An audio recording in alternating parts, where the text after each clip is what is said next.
Hello friends, आप सभी का वेलकम है पीएस क्लासेस में। और मैं प्रशांत सर पीएस क्लासेस से आप सभी भाई बहनों का स्वागत करता हूं। दोस्तों, मैं लेकर के प्रेजेंट हो गया हूं जीएस महा मैराथन, जो कि यूपीएसआई के लिए रामबाण का काम करेगी, पेनेसिया का काम करेगी। तो ऐसे प्रश्नों की श्रृंखला लेकर के मैं प्रेजेंट हुआ हूं, जो कि अति महत्वपूर्ण श्रृंखला है और बहुत ही महत्वपूर्ण प्रश्न इसमें हैं। तो मेरे प्यारे भाई बहनों, अगर पहली बार आप मेरे चैनल को विजिट कर रहे हैं तो प्लीज सब्सक्राइब कर लीजिएगा और राइट साइड में बेल आइकन के बटन को प्रेस कर दीजिएगा, ताकि सबसे पहले हमारी वीडियो आप तक पहुंच सके। आइए दोस्तों, शुरू करते हैं। Let us start. भारतीय संविधान के किस भाग को उसकी आत्मा की आख्या प्रदान की गई है? प्रस्तावना, मौलिक अधिकार, राज्य के नीति निर्देशक तत्व, संविधान के सभी अनुच्छेद। बताइए मेरे दोस्तों, बताइए मेरे प्यारे भाई बहनों।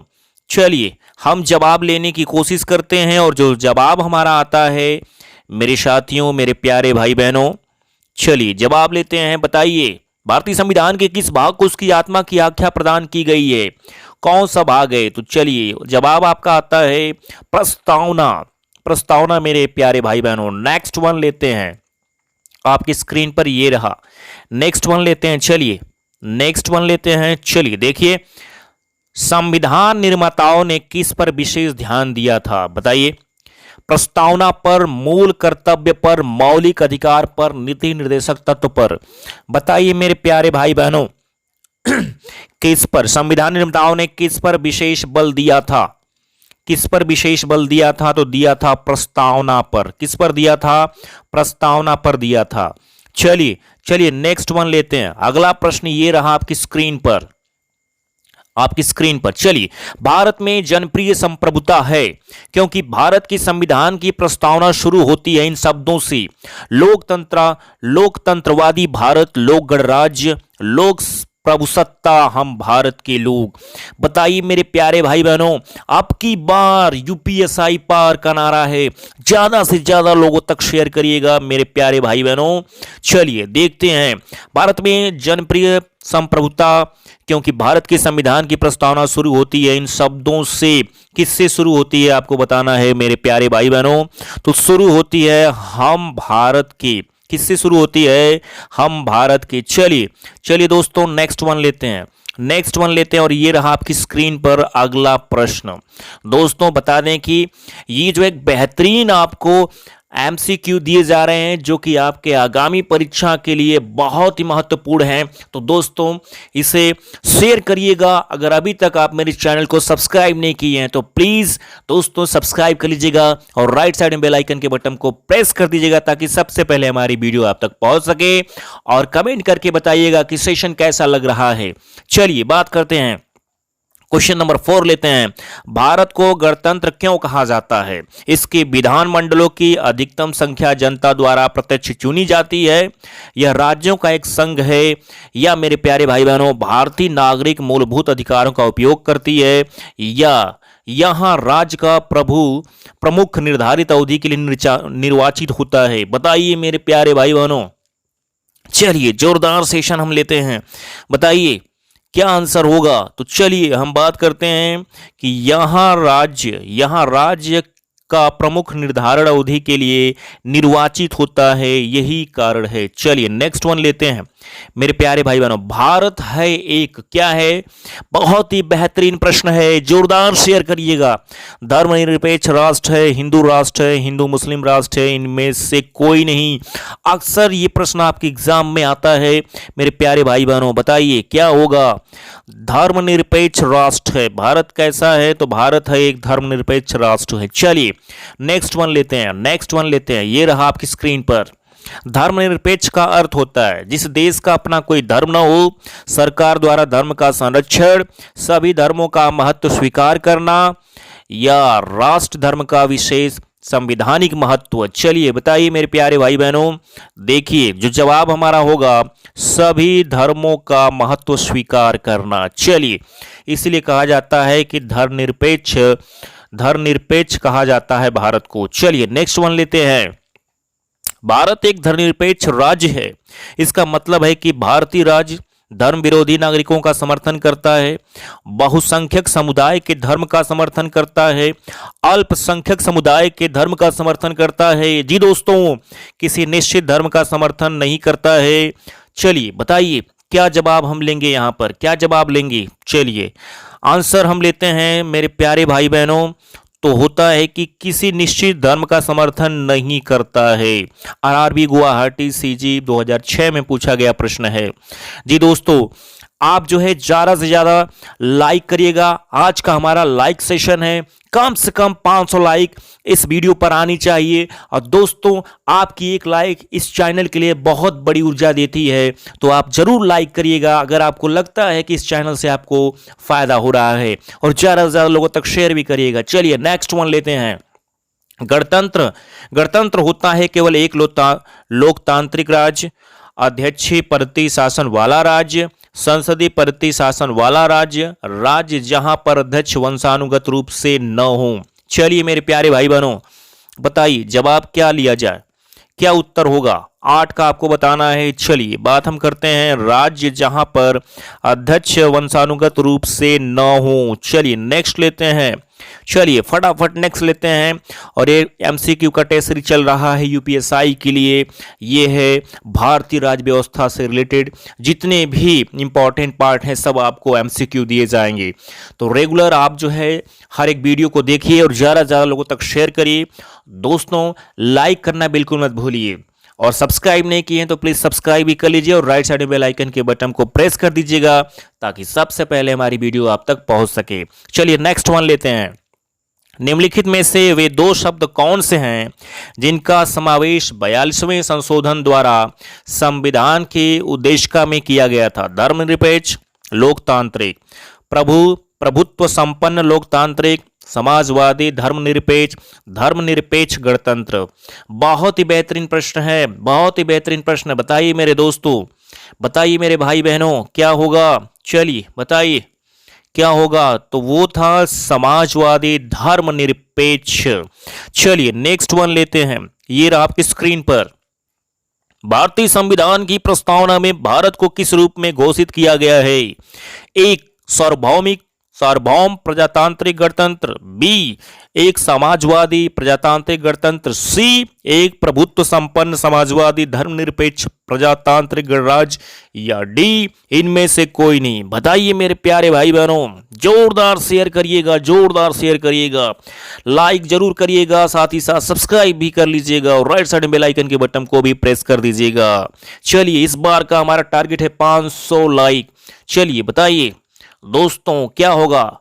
10 प्रश्न का आंसर लेते हैं। चलिए बात करते हैं। एक प्रभुत्व संपन्न समाजवादी धर्मनिरपेक्ष प्रजातांत्रिक गणराज्य। चलिए नेक्स्ट वन लेते हैं मेरे प्यारे भाई बहनों, नेक्स्ट वन लेते हैं।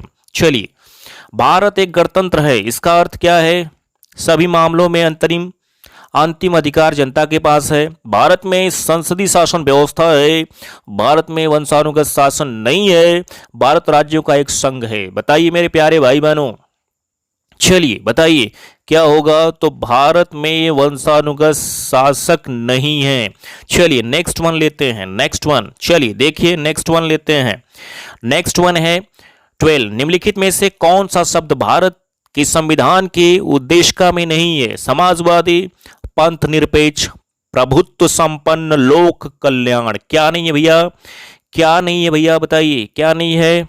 चलिए लोक कल्याण यही जो है नहीं है। चलिए नेक्स्ट वन लेते हैं मेरे प्यारे भाई बहनों। 13।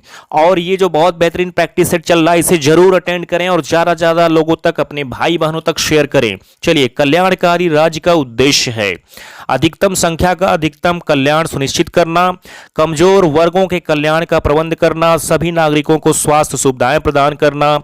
उपयुक्त में से कोई नहीं। क्या होगा भैया, बताइए क्या होगा मेरे प्यारे भाई बहनों, जवाब दीजिए क्या होगा। तो चलिए जवाब हम लेते हैं कमजोर वर्गों के कल्याण का प्रबंध करना। चलिए नेक्स्ट वन लेते हैं। ये रहा आपकी स्क्रीन पर।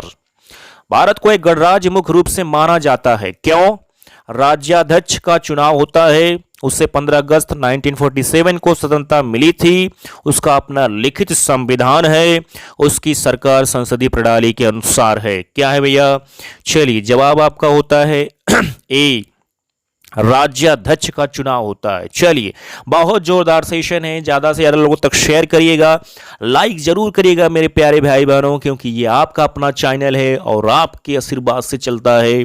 मुझे उम्मीद है कि इस बार 500 लाइक जरूर आएंगे, क्योंकि ये मेरे प्यारे भाई बहन, आपका जितना ज़्यादा यहाँ पर कमेंट आएगा, जितना ज़्यादा आप लाइक सब्सक्राइब और शेयर करेंगे, उतना ही मज़ा आएगा पढ़ने में। तो दोस्तों, आप इसे ज़रूर लाइक करें, सब्सक्राइब करें, इस चैनल को ज़्यादा ज़्यादा लोगों तक शेयर करें। तो चलिए, यहाँ पर हम बात करते हैं, अपने जवाब की तरफ चलते हैं। 14 का क्या होगा? तो 14 को होगा, देखिए, भारत को गणराज्य मुख्य रूप से माना जाता है क्योंकि राज्याध्यक्ष का चुनाव होता है। क्या होता है? राज्याध्यक्ष का चुनाव होता है। चलिए नेक्स्ट लेते हैं। चलिए मेरे प्यारे भाई बहनों, नेक्स्ट वन लेते हैं। 15, भारतीय संविधान की प्रस्तावना के सिलसिले में निम्नलिखित में से कौन क्रम सही है? ध्यान दीजिएगा, वेरी वेरी मोस्ट इंपॉर्टेंट। गणतंत्र, जनवादी, धर्मनिरपेक्ष, समाजवादी, सार्वभौम, सत्ता संपन्न। बी, सार्वभौम, सत्ता संपन्न, समाजवादी, जनवादी, धर्मनिरपेक्ष, गणतंत्र। सी, सार्वभौम, सत्ता संपन्न, जनवादी, धर्मनिरपेक्ष, समाजवादी, गणतंत्र। डी, सार्वभौम, सत्ता संपन्न, समाजवादी, धर्मनिरपेक्ष, जनवादी, गणतंत्र। क्या होगा बताइए मेरे प्यारे भाई बहनों, बहुत ध्यान दीजिएगा इस प्रश्न को। देखिए क्या है, सार्वभौम, सत्ता संपन्न, समाजवादी, धर्मनिरपेक्ष, जनवादी, गणतंत्र है। ठीक दोस्तों, चलिए नेक्स्ट लेते हैं। ये रहा अगला क्वेश्चन 16।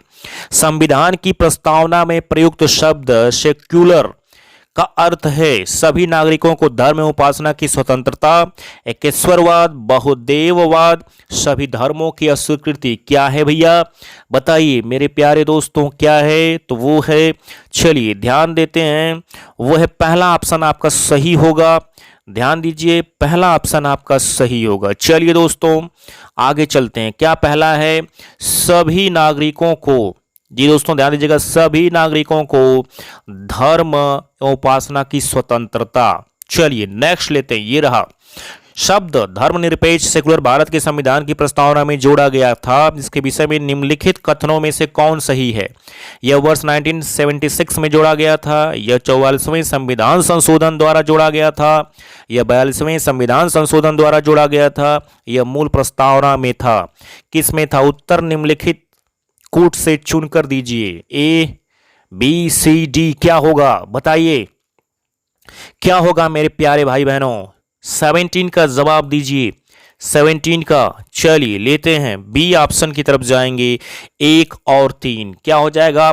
17 का जो जवाब हमारा है बी, 1 और 3। 1 3 क्या है देख सकते हैं, यह वर्ष 1976 में जोड़ा गया था और यह 42वें संविधान संशोधन द्वारा जोड़ा गया था। चलिए नेक्स्ट वन लेते हैं।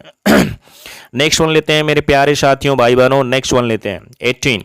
भारतीय संविधान की प्रस्तावना में लिखित हम भारत के लोग, we are the people of India से क्या अर्थ निकलता है? भारतीय गणराज्य की प्रभुसत्ता जनता में निहित है, संविधान का निर्माण भारत की जनता द्वारा हुआ है, संविधान निर्माता भारत की जनता का प्रतिनिधित्व करते हैं, या डी, भारत का संविधान भारत की जनता की सहमति पर आधारित है। चलिए मेरे प्यारे भाई बहनों बताइए, 18 का जवाब दीजिए। 18 का जवाब लेते हैं और सही होता है, संविधान का निर्माण भारत की जनता द्वारा हुआ है। किसके द्वारा हुआ है? तो भारत की जनता द्वारा। चलिए दोस्तों लाइक कर दीजिएगा, क्या करना आपको है मेरे प्यारे भाई बहनों, लाइक कर दीजिएगा और साथ ही साथ आपको क्या करना, अगर अभी तक आपने सब्सक्राइब नहीं किया तो सब्सक्राइब कर दीजिएगा और एक काम बिल्कुल मत भूलिएगा, ज़्यादा से ज़्यादा लोगों तक क्या कर देंगे तो शेयर कर दीजिएगा। चलिए नेक्स्ट वन लेते हैं। समाजवाद का अर्थ है सामाजिक नियंत्रण, राष्ट्रीयकरण, सामाजिक न्याय, सामाजिक स्पर्धा। क्या है बताइए मेरे प्यारे भाई बहनों? तो समाजवाद का अर्थ होता है, क्या होता है? समाजवाद का अर्थ होता है, क्या होता है? सामाजिक न्याय होता है। क्या होता है? सामाजिक न्याय होता है। चलिए नेक्स्ट लेते हैं, नेक्स्ट वन लेते हैं मेरे प्यारे भाई बहनों, नेक्स्ट वन लेते हैं। चलिए सामाजिकता, सामाजिक समता का अर्थ है दमन का अभाव, अवसरों का अभाव, भेदभाव का अभाव, विषमता का अभाव। क्या होगा मेरे प्यारे भाई बहनों, क्या होगा? चलिए समझते हैं। तो होता है सामाजिक समता का अर्थ होता है भेदभाव का अभाव। क्या होता है? तो भेदभाव का अभाव होता है। चलिए चलिए अगला प्रश्न लेते हैं मेरे भाई बहनों। चलिए नेक्स्ट वन लेते हैं नेक्स्ट वन। चलिए थोड़ा सा, हाँ चलिए नेक्स्ट वन लेते हैं। और थोड़ा सा कुछ इसमें टेक्निकल इशू हुआ है, उसको मैं बना रहा हूँ, तो थोड़ा सा रुके मेरे प्यारे भाई बहनों, थोड़ा सा रुकिए। चलिए चलिए ठीक। अब अगला प्रश्न लेते हैं। भारतीय संविधान की आत्मा किसे कहा जाता है? बड़ा अच्छा ही प्रश्न है और बार बार एग्जाम में आता है। किसे कहा जाता है भैया बताइए, किसे कहा जाता है? भारतीय संविधान की आत्मा किसे कहा जाता है? 21 का जवाब दीजिए। प्रस्तावना को। किसे कहा जाता है? तो प्रस्तावना को कहा जाता है। चलिए नेक्स्ट वन लेते हैं। भारत में लौकिक सार्वभौमिकता है क्योंकि संविधान की प्रस्तावना प्रारंभ होती है। हम भारत के लोक शब्दों से, जनता के जनतंत्र शब्दों से, जनता के लोकतंत्र शब्दों से, प्रांतीय भारत शब्दों में किससे शुरू होती है भैया बताइए? बताइए मेरे प्यारे भाई बहनों, आप सभी से हाथ जोड़ करके एक निवेदन और करता हूं कि आप वीडियो को देखते हैं, लाइक नहीं करते हैं, प्लीज आप सभी लाइक जरूर किया करिए। और इसके साथ ही साथ मेरे प्यारे भाई बहनों ज्यादा से ज्यादा लोगों तक शेयर भी किया करिए। चलिए बताइए 22 का जवाब दीजिए। 22 का जवाब क्या होगा?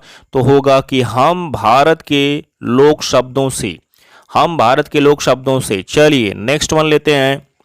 लेकिन मेरे प्यारे साथियों, भाइयों बहनों, मेरे डियर फ्रेंड्स, जरूर लाइक किया करिए और ज़्यादा से ज़्यादा लोगों तक शेयर किया करिए। चलिए चलिए चलते हैं आगे, नेक्स्ट वन लेते हैं। चलिए ये रहा आपकी स्क्रीन पर। बताइए भारतीय संविधान की प्रस्तावना पर किस क्रांति का प्रभाव नहीं झलकता है? फ्रांसीसी क्रांति 1789, अमेरिकी क्रांति 1776, बोल्शेविक क्रांति 1917 या चीन की क्रांति 1912? किसका भाई झलक नहीं दिखता है, नहीं झलकता है, प्रभाव नहीं झलकता है किसका? चलिए गाइस बताइए, बताइए मेरे प्यारे भाई बहनों किसका नहीं झलकता है? आपको बताना है। चलिए आपको बताना है, तो वो था चीन की क्रांति। किसका भैया? चीन की क्रांति। चलिए नेक्स्ट वन लेते हैं। नेक्स्ट वन लेते हैं, ये आपकी स्क्रीन पे आ चुका है। मूल भारतीय संविधान के अनुसार भारत एक है, क्या है भाई?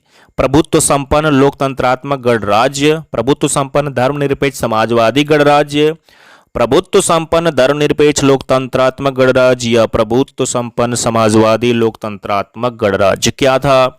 आपको जवाब देना है। क्या था सरकार? चलिए बताइए मेरे प्यारे भाई बहनों, डियर फ्रेंड्स।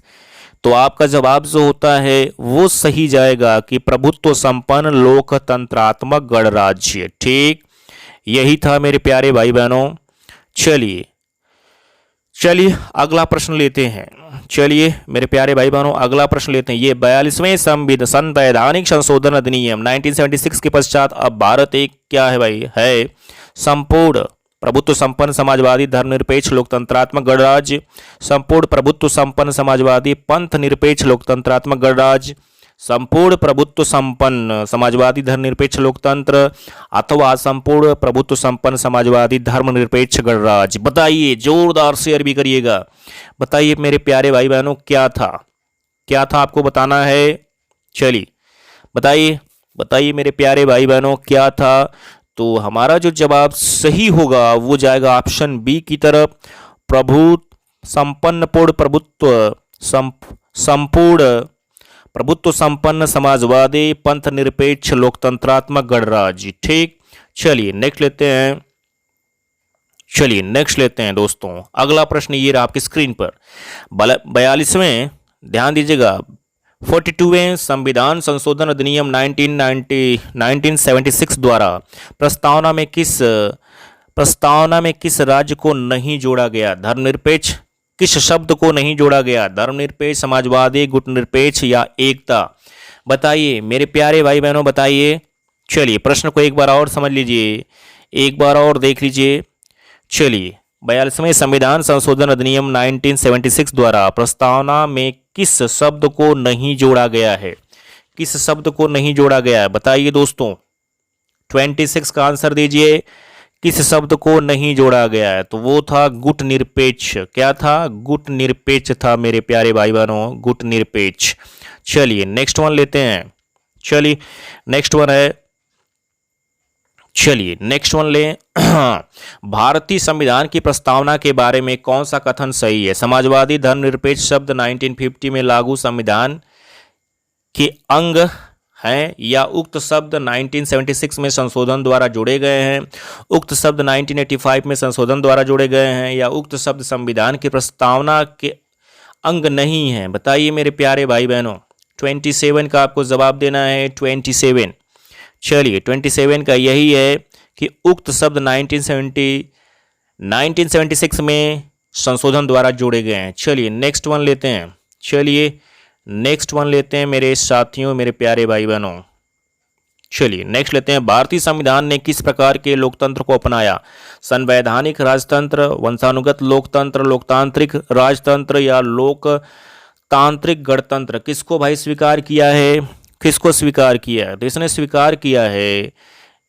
स्वीकार किया है लोकतांत्रिक गणतंत्र। चलिए नेक्स्ट लेते हैं मेरे साथियों। चलिए भारतीय संविधान की प्रस्तावना में वर्णित लोकतंत्र को किस रूप में स्वीकारा गया है? राजनीतिक राजतंत्र, आर्थिक लोकतंत्र, सामाजिक राजतंत्र अथवा उपयुक्त सभी? किसमें स्वीकारा गया है? 29 का। तो यहाँ पर जो ऑप्शन हमारा बनता है उपयुक्त सभी। क्या बनता है? उपयुक्त सभी बनता है। चलिए नेक्स्ट लेते हैं। भारतीय संविधान की प्रस्तावना के अनुसार भारत के शासन की सर्वोच्च सत्ता किसमें निहित है? जनता, मतदाता, राष्ट्रपति, संसद? भाई किसमें निहित है? बहुत प्यारा प्रश्न है। तो आप जानते हैं कि चूंकि भारत में जनता में निहित है। कहाँ निहित है? जनता में। नेक्स्ट वन लेते हैं। चलिए भारत की संप्रभुता, एकता तथा अखंडता के अक्षुण्ण बनाए रखने तथा उसकी रक्षा करने का प्रावधान किया गया। प्रस्तावना में, मूल अधिकार में, नीति निर्देशक सिद्धांत में, मूल कर्तव्य में? किसमें किया गया था भाई? तो ये किया गया था प्रस्तावना में। किसमें किया गया था? प्रस्तावना में। चलिए नेक्स्ट वन लेते हैं मेरे दोस्तों। चलिए नेक्स्ट वन लेते हैं। डियर फ्रेंड्स, भारतीय संविधान की प्रस्तावना में जिन आदर्शों एवं उद्देश्यों की रूपरेखा दी गई है उनकी आगे व्याख्या की गई है। मूल अधिकारों के अध्याय में, राज्य के नीति निर्देशक सिद्धांतों के अध्याय में, मूल अधिकार, राज्य के नीति निर्देशक सिद्धांतों एवं मूल कर्तव्यों में, संविधान के पाठ में कहीं नहीं। चलिए 32 का आंसर दीजिए। चलिए 32 का आंसर दीजिए। तो इसका जो जवाब होगा ये सी सही होगा कि मूल अधिकार, राज्य के नीति निर्देशक सिद्धांतों एवं मूल कर्तव्यों में। चलिए दोस्तों अगला प्रश्न लेते हैं। संविधान सभा में प्रस्तुत उद्देश्य प्रस्ताव में अभिव्यक्ति विचार को भारतीय संविधान के किस भाग में पूर्णतः शामिल किया गया है? प्रस्तावना, मौलिक अधिकार, राज्य के नीति निर्देशक तत्व, मूल कर्तव्य? किसमें भैया किया गया था? बताइए और जोरदार शेयर भी करते रहिए। आपका प्रश्न 33 है, जवाब दीजिए। 33 का आपको जवाब देना है मेरे प्यारे भाई बहनों। चलिए लेते हैं इसका आंसर, बताइए क्या होगा? चलिए इसका आंसर हम लेते हैं ए, प्रस्तावना हो जाएगा। चलिए नेक्स्ट वन लेते हैं।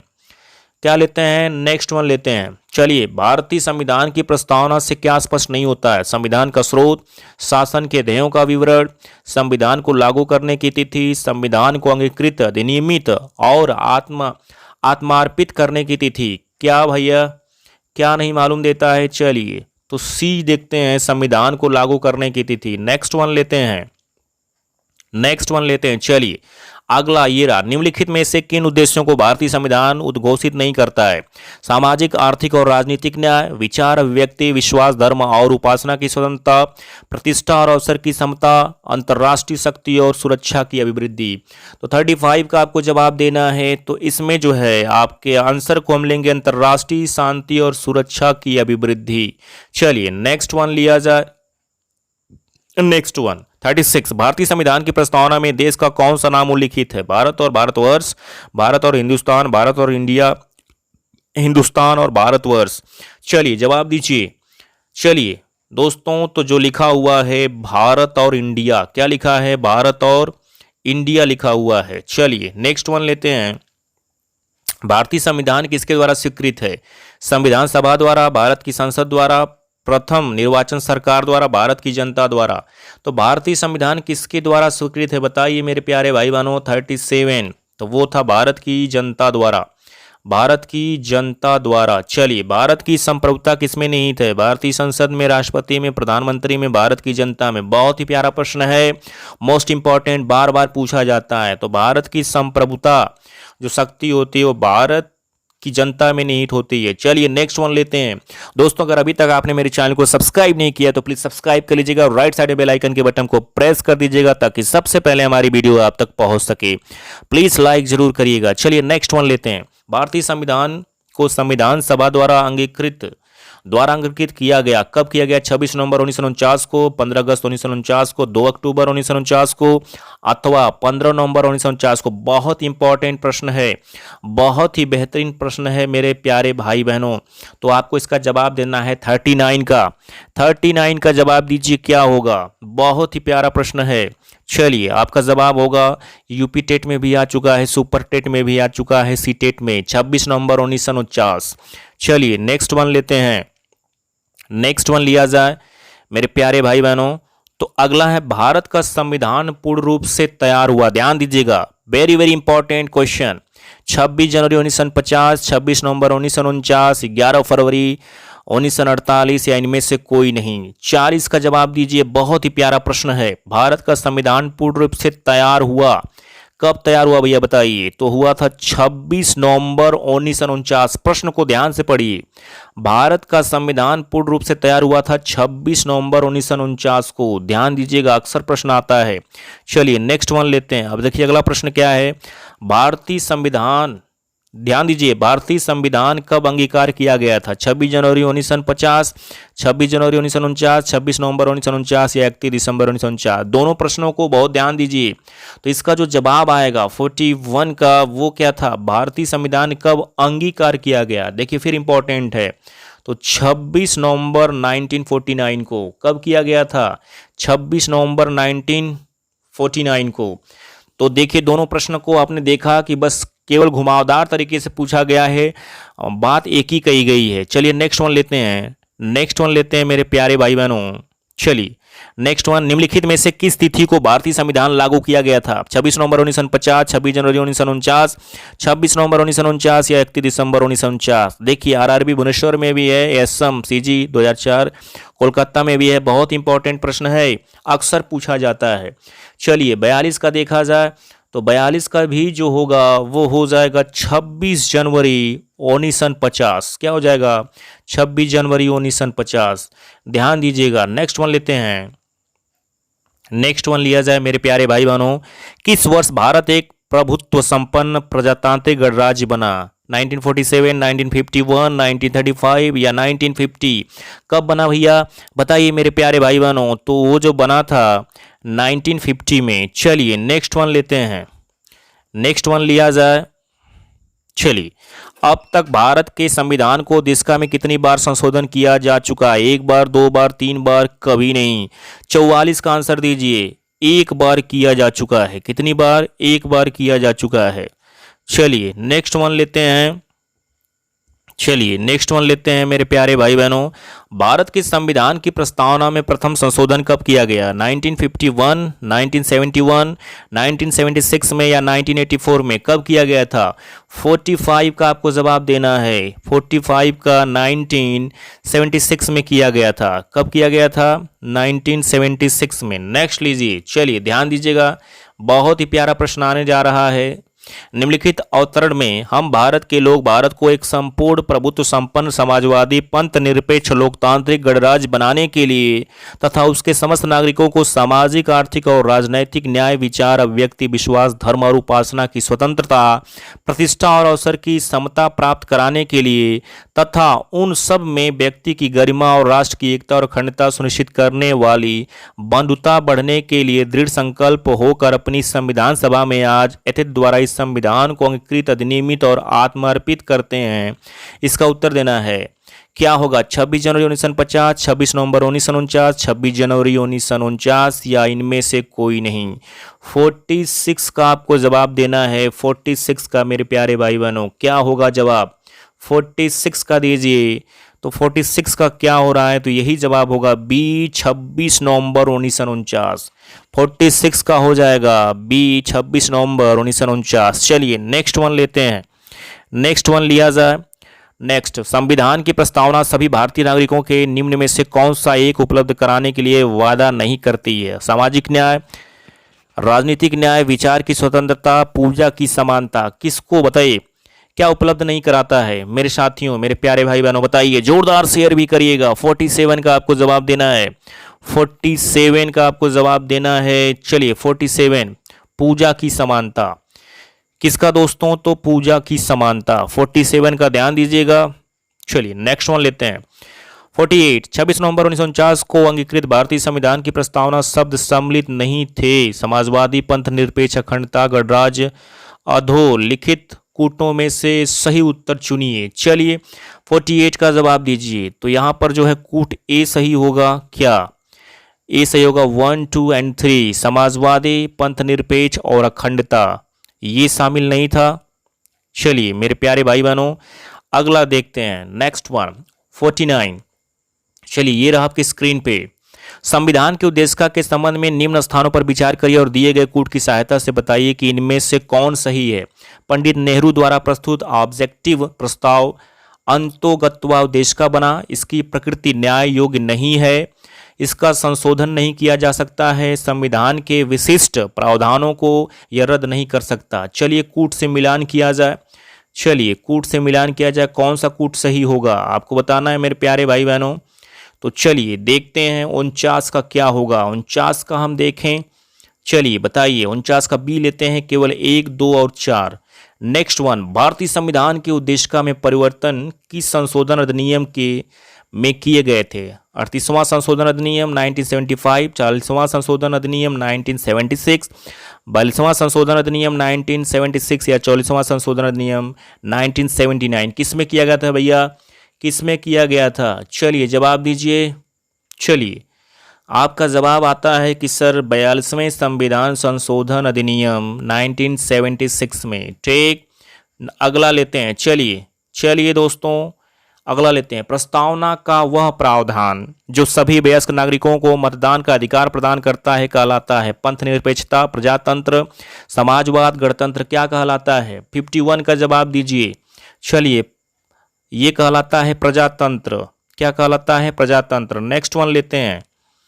नेक्स्ट वन, भारतीय संविधान के किस संशोधन द्वारा प्रस्तावना में 2 शब्द समाजवादी और धर्मनिरपेक्ष जोड़े गए हैं? बहुत ही प्यारा प्रश्न है, एसएससी सीपीएसआई 2009 में पूछा गया प्रश्न है। जवाब दीजिए। बहुत ही शानदार, यूपीएसआई में आने की प्रबल संभावना है। चलिए ये आंसर आपका होता है 42वें। किससे? 42वें। चलिए नेक्स्ट लेते हैं। नेक्स्ट वन, ये रहा आपकी स्क्रीन पर। 53, भारतीय संविधान लागू हुआ था। ध्यान दीजिएगा, बार बार पूछा जा रहा है। भारतीय संविधान लागू हुआ था 26 जनवरी 1950 को, 26 जनवरी 1952 को, 15 जनवरी 1948 को या 26 नवंबर 1949 को। आपको कंफ्यूजन नहीं होनी चाहिए। भारतीय संविधान लागू हुआ था, प्रश्न पूछा जा रहा है, तो आपको जवाब देना है मेरे प्यारे भाई बहनों। ये हुआ था, लागू कब हुआ था? 26 जनवरी 1950 को। लेकिन अंगीकृत कब किया गया था? 26 नवंबर 1949 को। चलिए अगला लेते हैं। ये रहा आपकी स्क्रीन पर। चलिए 42वें संविधान संशोधन द्वारा प्रस्तावना में निम्नलिखित में कौन सा शब्द जोड़ा गया? लोकतांत्रिक, न्याय, समाजवाद, राजनीति। क्या जोड़ा गया भैया? बताइए क्या जोड़ा गया था? चलिए जवाब दीजिए। तो जोड़ा गया था समाजवाद। क्या जोड़ा गया था? समाजवाद। चलिए नेक्स्ट लेते हैं। नेक्स्ट वन पे चलते हैं मेरे प्यारे भाई बहनों। नेक्स्ट वन पे चलिए, ये रहा आपकी स्क्रीन पर। भारतीय संविधान के किस भाग को स्पष्ट रूप से घोषणा की गई है कि भारत एक धर्मनिरपेक्ष राज्य? मौलिक अधिकार, संविधान की प्रस्तावना, राज्य के नीति निर्देशक सिद्धांत, संविधान की 9वीं अनुसूची। किसमें? बताइए मेरे प्यारे भाई बहनों। 55 का जवाब दीजिए। चलिए वो कहा गया था संविधान की प्रस्तावना में। किसमें कहा गया था? संविधान की प्रस्तावना में। चलिए नेक्स्ट लेते हैं। संविधान की प्रस्तावना में भारत को कहा गया है सर्वसत्ताधारी लोकतांत्रिक समाजवादी धर्मनिरपेक्ष गणराज्य, या समाजवादी लोकतांत्रिक धर्मनिरपेक्ष गणराज्य, या लोकतंत्रात्मक सर्वसत्ताधारी धर्मनिरपेक्ष समाजवादी गणराज्य, या सर्वसत्ताधारी समाजवादी धर्मनिरपेक्ष लोकतांत्रिक गणराज्य। लोकतांत्रिक क्या कहा गया था? बताइए। 56 का जवाब दीजिए। चलिए दोस्तों कहा गया था, क्या कहा गया था? डी कहा गया था। और आप देख सकते हैं डी में क्या कहा गया है? सर्वसत्ताधारी समाजवादी धर्मनिरपेक्ष लोकतांत्रिक तो दोस्तों ये एक बहुत ही बेहतरीन टेस्ट सीरीज चल रही है भारतीय राज्य व्यवस्था की। तो दोस्तों अगर आप पहली बार मेरे चैनल को विजिट कर रहे हैं तो ध्यान दीजिएगा आपको करना क्या है, ये सब माने होता है, ध्यान दीजिएगा आपको करना क्या है, सब्सक्राइब कर लीजिएगा और शेयर भी कर दीजिएगा, ठीक दोस्तों, और लाइक करना बिल्कुल मत भूलिएगा। नेक्स्ट टेस्ट सीरीज आपको बहुत जल्द मिलेगी। तो दोस्तों एंड तक आप सभी ने वीडियो को देखा, thank you so much everyone.